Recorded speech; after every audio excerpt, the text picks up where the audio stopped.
10 महीने जो मैंने दम लगा के पढ़ाई की है, अगर ऐसे 10 महीने कोई भी दे देगा तो मैं बता रहा हूँ कि निकल सकता है। अगर मेरा निकला है तो मैं बता रहा हूँ आपका भी निकलेगा। Hello everyone, my name is Rao Praveen Singh. मैं अपनी जर्नी आपसे शेयर करना चाहता हूँ।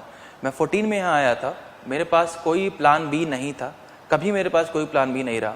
क्यों रहता, मैं प्राइवेट, मुझे जो प्लेसमेंट हुई थी वो मैं वहीं कॉलेज छोड़ के ही आ गया था। पब्लिक नहीं जा सकते थे क्योंकि पब्लिक में यूपी पीसीएस और बिहार पीसीएस और जो एमपी पीसीएस है, इनमें इतनी ज़्यादा वेटिंग की टाइम चलती है कि अगर आप चलेंगे तो उनमें आपकी एज बहुत ज़्यादा चली अगर आपने उधर फोकस कर दिया। तो मेरा सिर्फ और सिर्फ एक ही फोकस था कि यूपीएससी ही निकालना है। और कैसे नहीं निकलेगा, आप अगर ये सोचेंगे कि नहीं निकलेगा तो क्या करूँगा, इससे अच्छा आप ये सोचिए कि निकलेगा ही निकलेगा। सिर्फ एक पॉजिटिव तरह ही सोचते रहिए।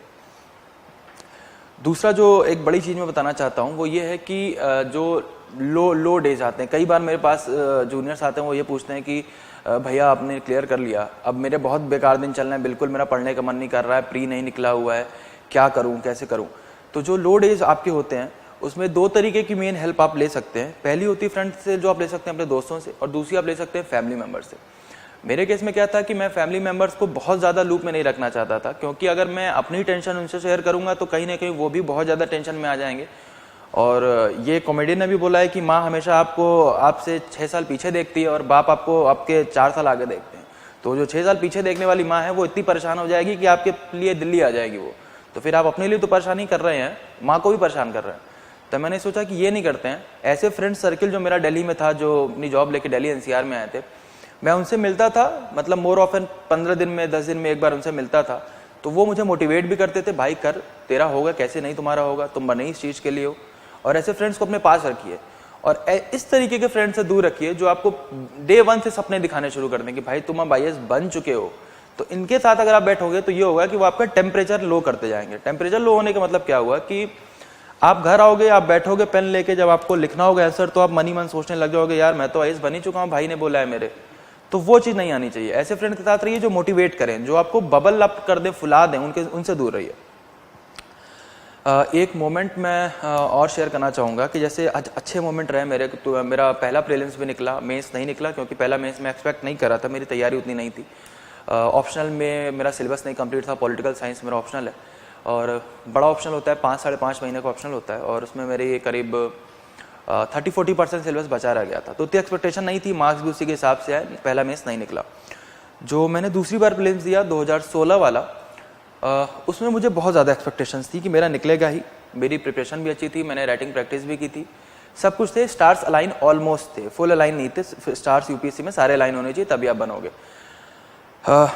22 फरवरी 2017 को यूपीएससी के 2016 के मेंस का रिजल्ट आया था और 20 तारीख को ही मेरे पास रिपोर्ट आ गई थी कि आपको टाइफाइड और डेंगू दोनों हो चुका है। मैं पटेल नगर में रहता था और मैं मतलब तब मुझे इतना दिक्कत नहीं थी टाइफाइड डेंगू से, मुझे लग रहा था रिजल्ट आने ही वाला है, रिजल्ट आ जाएगा, मेरा हो जाएगा, 2-4-5 दिन में तबीयत सही करके पढ़ाई में लग जाऊंगा।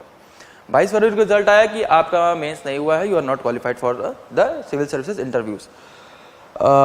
तब मैं यहाँ था, अपनी सिस्टर के यहाँ था, सिस्टर मेरी दिल्ली में ही रहती थी तब। 22 फरवरी से लेके 3 मार्च तक ये जो 10 दिन का टाइम था, ये वो 10 दिन थे जब बीमार होने के कारण मुझे करीब 17-18 घंटे डेली सोता था मैं, क्योंकि शरीर में ताकत ही नहीं रहती उतनी।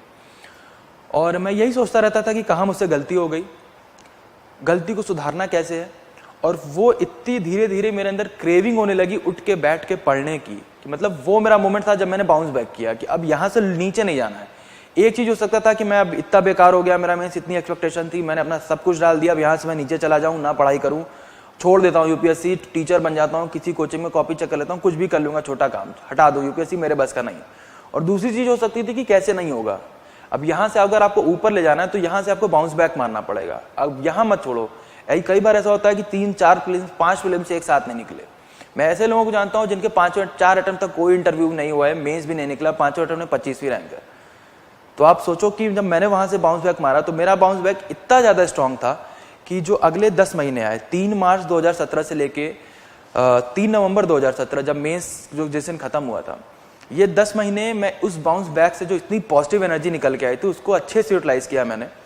और उससे क्या हुआ कि मेरे अंदर कंसिस्टेंसी आ गई कि अब मुझे डेली 10 घंटे पढ़ना ही पढ़ना है, पेन कॉपी लेके टेबल पे बैठना ही है।